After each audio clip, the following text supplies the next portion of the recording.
guys, it's Amy at Zoe back, and I'm going to do my weekly reading update for July 11th, 2021. So, this week was a little bit more tolerable for me. The heat wasn't quite so hot. So, again, we still had low 90s and high 80s for most of the week.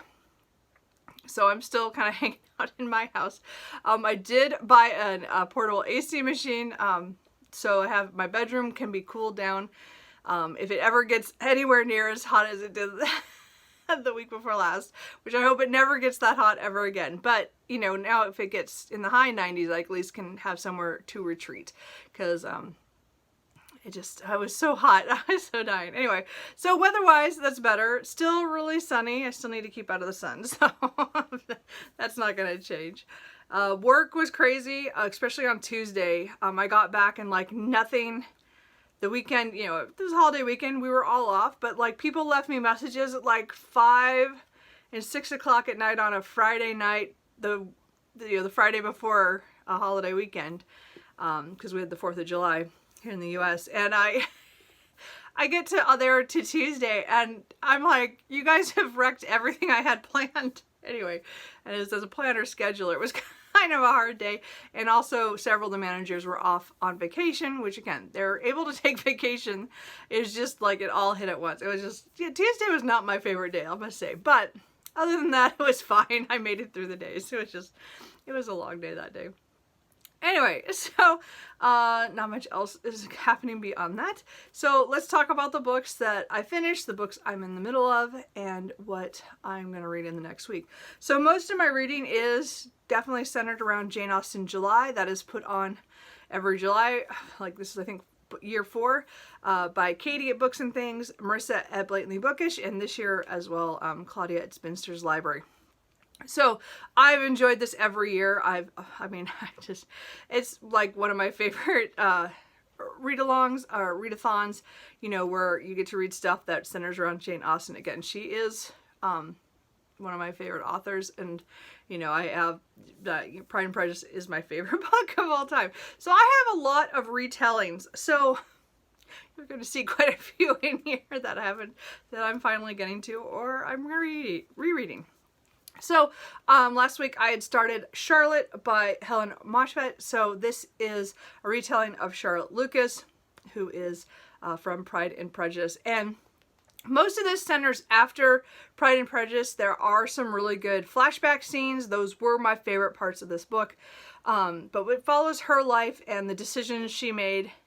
And then some decisions she makes later, which I don't really agree with. So this book is one of those weird ones where I would say a third of it I loved. I absolutely loved the flashback scenes of her life. Seeing it during the Pride and Prejudice book, like from Charlotte's point of view, I think the author did a really great job on that, on trying to figure out what Charlotte would think during those points, or if she had overheard stuff that she wasn't supposed to, or you know. And then the other part was the beginning and some of the parts that has to do with grief, as Charlotte as a mother, and something that happens. And I think that was really well done. I liked those because it was about 7 or 8 years in the future from Pride and Prejudice. So we got where she was now and what was happening at home, and again with her children and her husband. The last third, and again, I know that there's another book out there that follows Charlotte, which I will probably try, which is The Clergyman's Wife. And I think it does the same thing. And I don't really agree with the direction she took this in. And I definitely didn't like what she did in the end with it. I don't want to give any spoilers. I'm not going to go into that. My point for this is that she does what's called, I don't know what the writer term is. My brain tells me it's called a jump cut. When you're telling the story and you get to a certain point and then you jump in time. Now, she is our main narrator. She is who we see everything through. And she does not tell us what happens between this time and this time. And I find that a device in writing that I detest. And as a writer, it pisses me off because you are not telling the reader something that happened that is super important to the main character, and then you see them beyond that point, and you know that something might have happened, or it could have, you don't know what happened. And for me, I wasn't sure what she did, and I was pissed later when she has the flashback of what she did during that time period, because I was mad because of the decision she made. And that is just me. I did not agree with it, nor did I like the jump cut. I don't like being manipulated, and I felt so manipulated because for like 50 some pages I didn't know what she did there, so I kind of had forgotten what what could have happened. And when I found out what happened, I was pissed. If she had just told me what happened in that instance, I wouldn't have been felt so manipulated or angry by the time I got to the end. And I just felt the end was just kind of no. I mean, the fairy tale and the epilogue I really liked. Like, that wrapped it up really well. But I really, really disliked what she did in that jump cut, and then how things happen later, because it's another trope that I'm not going to say which one, but I don't like it. So that really dropped my rating down on this. It actually dropped it pretty low, actually. But I would say half this book I really, really enjoyed. Anne de Bourgh is awesome in this. I think she is the best character in this book. I think her arc is much better, and I enjoyed that so much more than anybody else in this story. I think some choices were made by the author that I don't know. That's not how I would imagine any of those characters in the future, except Anne de Bourgh was done so well. I loved what happened in here with her. I think her arc is the best out of this. So again, I would say like 2/3 of this I really enjoyed, and I would say 1/3 of them I just loved it. But that last third, I could not. And again, I'm not saying like the book like proportion, like I'm just saying proportions of the book, because there are certain things I liked in the end that were not related to the jump cut and things. Anyway, I was this book made me mad, and but also I love so many parts of it. So I'm not sure how I feel about keeping it. Just to show you, where is this? I almost DNF'd it the first time at 323, I think is where it was. Yeah, 323 out of 362 pages. I was so mad. And so I was like 100 pages from the end, or a little over 100. No, not even that. So it was like, sorry, it was only like, I was like 40 pages from the end. I was so mad. Anyway, point is that I still think it's a good retelling in a lot of things. I had to rant about it. I'm sorry. This book just made me so mad. And I know other people will love it, and like what happens, or at least understand. Like, I understand certain things happen. To me, it was just I felt manipulated by the author, by that jump cut. And I have never liked that in any other story when you're following one perspective.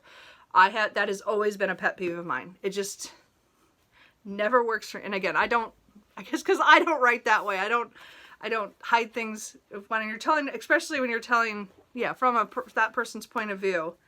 And again, it is in third person, so I mean, but it's all her perspective. It's nobody else's. So anyway, I don't know. Anyway, so that didn't go as well as I was hoping. I mean, I gave it a 3 because I liked so much of it for most of it, but that section just dropped it. Anyway, sorry, I ranted about that a little long, sorry.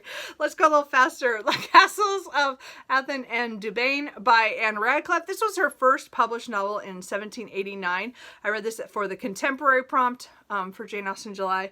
I am slowly making my way through all the Anne Radcliffes. I just feel like I should. I don't know. It's not that I love her or really enjoy her books. It's just I feel like I should read hers, and I have all of them now, so I'm probably going to finish them out. But this is my third or fourth. I can't remember now how many I've read. But this was one I had to, get in a different kind of copy. But it was only 113 pages, and thank goodness for that. So this one, it took me a week and a half to read this, and it's only 113 pages. It was so hard. This is definitely a first novel, you can tell. There is so little, it's mostly telling.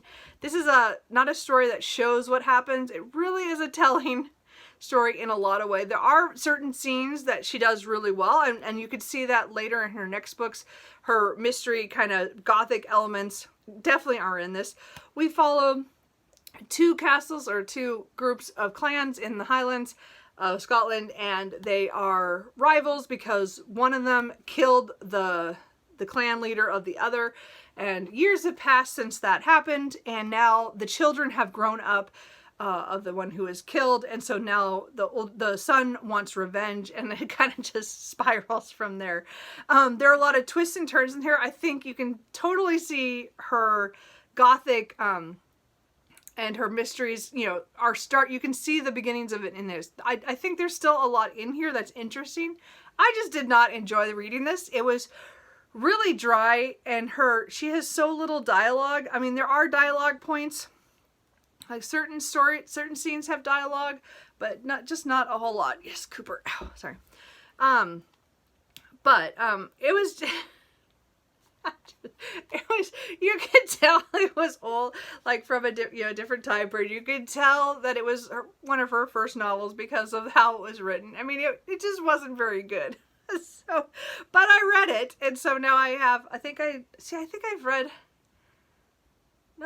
read 3 now, and I have 2 more to go. So of the finished stuff. I think she has something that's not finished, but anyway, I still got, of course I have the huge one, Mysteries of Udolpho. I just need to read that. I just keep putting it off.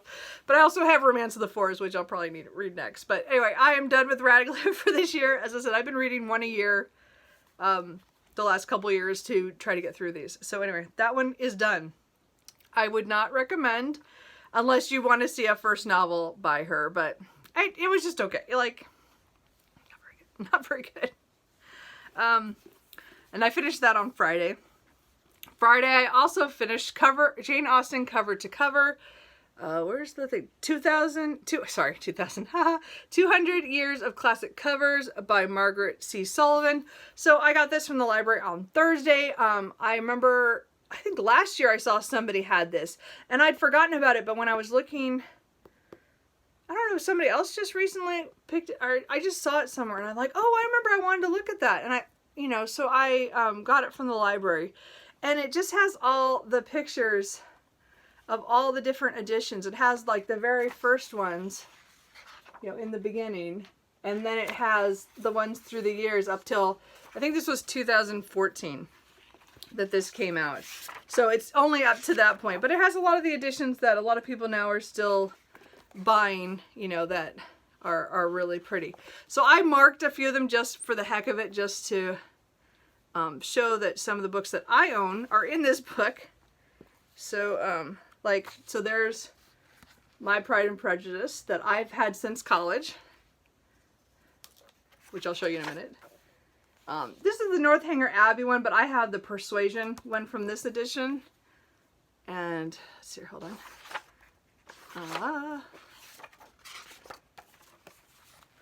Then the Catherine and Other Writings, I have this one, but mine looks slightly different, but it's pretty much that one. And then I have this collection of The Italian by Anne Radcliffe and Northanger Abbey by Jane Austen. So but my copy is much nicer than the one in this picture. Look how it's all raggedy. Mine's better. But anyway, I found those. So just to show you. So yes, there's my copy. And then my Persuasion copy. The Italian and Northanger Abbey. And then who's the other one? Oh, Catherine's at the bottom, of course. Sorry. Oops, I'm going to drop all these. Probably not a good idea. And then mine's, for some reason, kind of bluish, not the red. So I don't know. Anyway, so those are the ones that I found that pretty much matched. They did have some that were, this also is like about the Persuasion one was my Emma is from that same collection. And then this is a different Bantam one, because I bought a lot of Banthams in college because they were the cheap ones and we all bought those. And then I bought a Wordsworth, that one, but they didn't show this one. They showed some of the nicer editions from Wordsworth, which was weird. I thought they would have showed those, all the ones, like the black ones, or maybe that one. And then of course I have one Penguin for the Watsons, Lady Susan, and Sanditon. So Anyway, I just wanted to show you my Jane Austen collection book. So, of course, after reading this, which I thought this is really good on publishing, on showing, you know, the progression and kind of how sad, how little money she got out of Pride and Prejudice being such a bestseller. It's so sad. And then, you know, how she, you know, the waves of when more of her books were published and how they went from really expensive copies to really cheap ones so everybody could read it. It was very interesting to see all the books and the publishing side of everything in here. I thought it was a really good book on that. I'm actually thinking about getting a copy of my own, just because I found it really fascinating about the way publishing went. And again, I really like seeing all the pretty covers. It makes me want to buy new covers for everything, but I bought all these except for this penguin. I've had all those since college. Like, I bought all those in college when I was studying Jane Austen. Again, my bachelor in English is mostly focused on Jane Austen.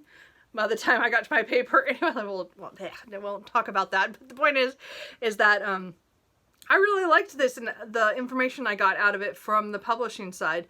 And it's just interesting how the laws were different, you know, back then, of how long until it was kind of open for anybody to publish it. And even across seas, they did it ahead of time than they probably should have. But I really enjoyed that, and I recommend that for just looking through the pictures, if nothing else. It's so interesting, the different copies, you know, of books and stuff. And again, there's a lot of good information about the publishing. And there are some crazy covers in here. I mean, sometimes you're like, what? Why would you put that on Pride and Prejudice or on Emma or something else? There were some really weird covers. Anyway, it's not really. It was a great book from the library. As I said, I probably am going to try to get a copy of that at some point. And then I let myself reread a Jane Austen retelling. This is Heartstone by L. Catherine White. So this series, the Heartstone series, I read last year, and I fell in love with this book. I read it a couple times last year. So this is my reread. I've decided that it kind of joins my rank of Jane Austen July rereads. I just think this is just a great retelling of Pride and Prejudice with dragons. Again, it is not like completely the same as the timeline in, or how it goes in Pride and Prejudice, but I thought she did a really good job of making its own world with the dragons and monsters and things like that, and then also have the Pride and Prejudice misunderstandings and certain sayings and certain things that happen. It's not completely exact, but I thought she did a really good job using that as a basis. And I love these characters in here, and I really like this story. And again, I finished the trilogy. I'm not going to reread the whole trilogy. I reread the first book because it's my favorite. And I look forward to rereading it again. So if you're looking for a fun retelling, I like that one. It's my favorite. So just real quick, I am still listening to Seven Surrenders by Ada Palmer on audio. I only listened to it like 1 or 2 days. Just wasn't in the mood, but that again is a dystopian, and I'm hoping to get through that one and The Will to Battle before October when the new book comes out. So I'm still working on that. I am reading 2 ebooks right now, and I can't. Let's see. So the first one, as I'm reading at work, is An Assembly Such as This. Oh, I don't know if you can. Yes, Cooper, don't get in my way. By Pamela Aiden, which is a trilogy of Pride and Prejudice from Darcy's perspective. And I'm about halfway through the ebook. I'm reading this on my lunches at work, or whenever I need my. Okay, no cat. Oh. No, go away. He's just being a dork. Anyway, so this is I think it's a really good retelling so far. I'm like 50%. So we're just to where Netherfield Ball is about to happen. So I think that's going to be most of the rest of the book. The first book is really short. The second book is like 100 pages more, and then the third book is another 100 pages.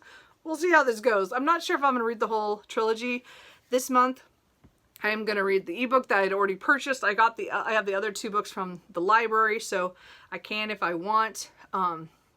But so far I'm really enjoying The retelling, it's not my favorite. Again, choices are made in certain ways, but I like the way she is explaining what he's thinking when really we don't see what the turmoil that's inside of him. I think she's doing a really good job of it. I'm interested to see how it goes, and so I'm going to continue reading that on my lunches at work. And then I am reading this weekend Magic Borns by Alona Andrews. This is book 3.5, or the novella in between 3 and 4 of the Kate Daniels series. I am reading this as a buddy read with Tia and all the books. So we are just reading the little novella that's about 91 pages. So I read about 46 pages, so I read half of it last night, and then I will finish that up today and then discuss with her. So like I said, we're reading the Kate Daniels series. We're trying to get through them, which has just been really good so far. So again, we're going to read the next novel the end of the last week of the month probably. But so far I'm really enjoying this. This follows Andrea, who is one of the side characters that we meet, I think in book 2. And she was in book 2 and book 3. So I really am enjoying this. Something happened that I'm really happy about because I like her and the character that she is hanging out with. But they're having to deal with a magic issue. A body was stolen, and there is a 3-headed dog that's guarding it, the corpse. So we'll see what happens. Anyway, so as I said, I read about half of it. I don't want to tell you more than that because it's short. But yeah, I'm hoping, yeah, as I said, to continue in that urban fantasy series. So, but it's nice to kind of get a different perspective with Andrea's on these. And I wonder if most of the novellas are from other people. That'd be kind of interesting. I didn't know that. Anyway, and then the only other one that I started last night, The Heiress, The Revelations of Anne de Bourgh by Molly Greenlee. So this was a new book out this, I think, January. So this is a retelling from Anne de Bourgh's point of view for Pride and Prejudice. So I think by this time I'm like getting tired. So this might be the last one I do for this month. I know I have like 4 other retellings, but I'm like, I think I'm reaching my limit. And again, if I still continue with the Pamela Aiden one about Darcy, that might be the last ones I actually do read. But I mean, I think I need to chill out after this week. I read about 50 pages. It's about 350. So I'm hoping to get this done in the next, either today or tomorrow. We'll see how today goes. I read a lot yesterday, so we'll see. So this one, I think this author is the one who wrote The Clergyman's Wife, which is the book I am getting from the library to try, because it's another Charlotte retelling.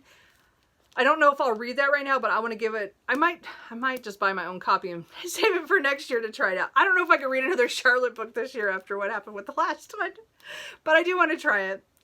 But she wrote that one, and so this is her other book, again, about Anne de Bourgh. And I'm really looking forward to see how it goes, because I'm sure it's going to go in directions I'm not going to expect.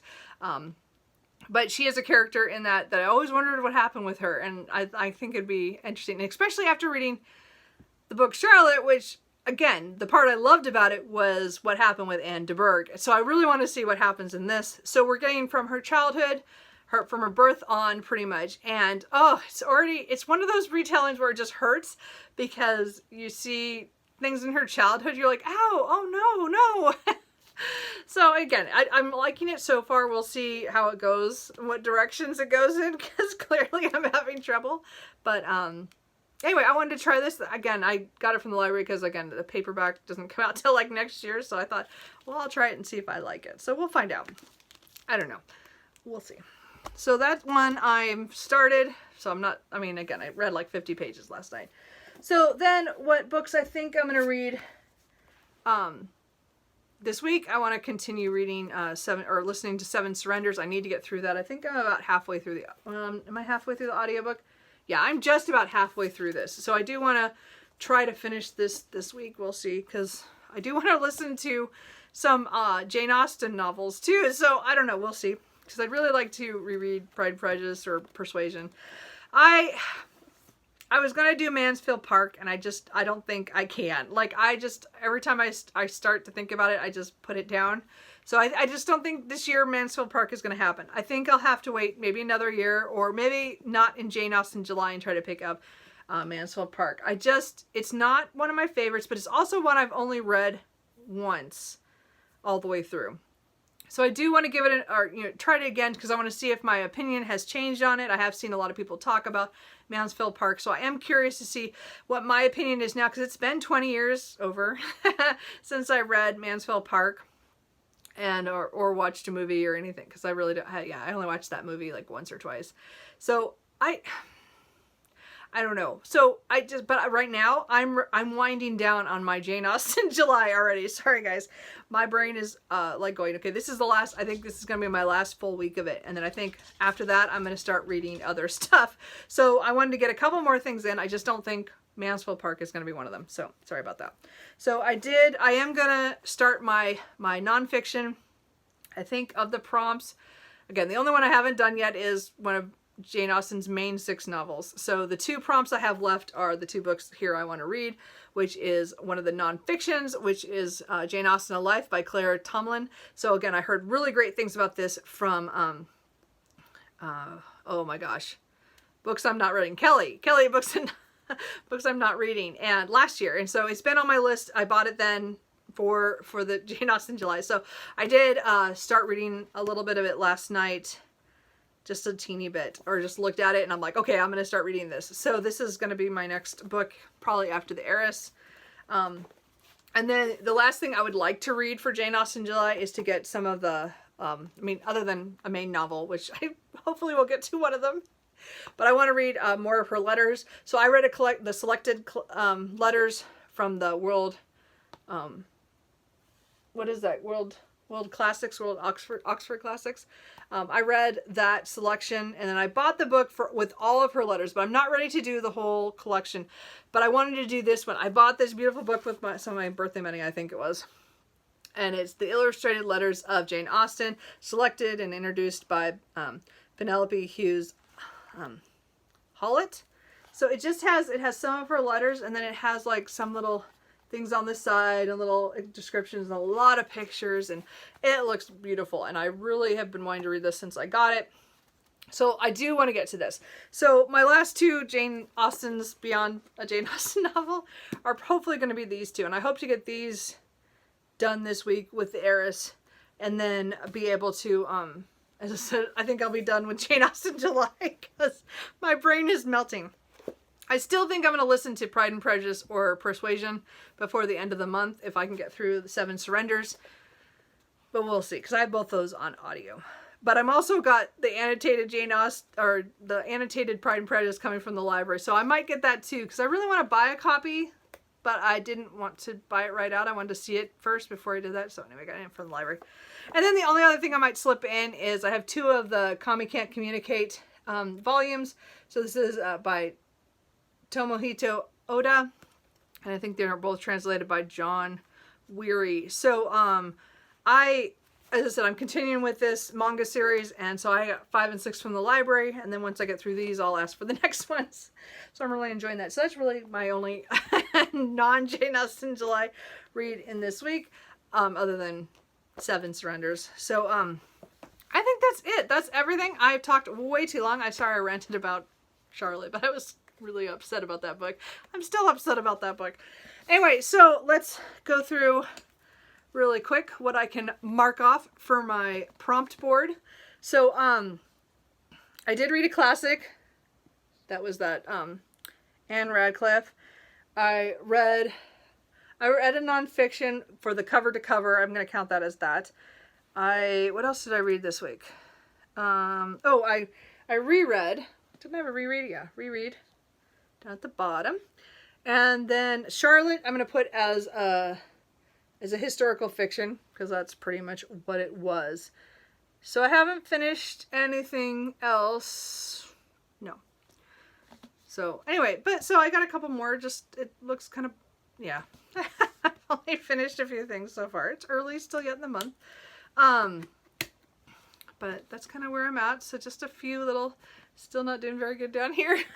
But we'll work on that. So anyway, yeah, I got books everywhere here now. So, anyway, are you guys enjoying Jane Austen July? Again, I've had mostly good stuff from Jane Austen July, just wow, when a book hits you the wrong way on something that you really dislike, it is hard. Like, as I said, I was so mad at that book. I mean, I was 40 pages from the, 30, 40 pages from the end, and I was ready to DNF it. That's pretty bad.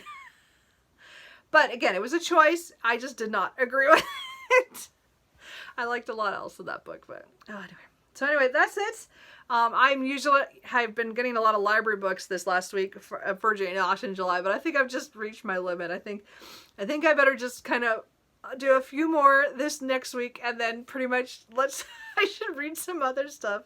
I got plenty of other stuff to read that I'm in the middle of that I should actually finish anyway. So that's everything. How are you guys reading? How is it going for the month? Are you keeping cool?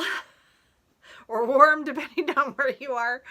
Anyway, I think that's it. So let me know what you're reading, and I will talk to you guys later. Bye.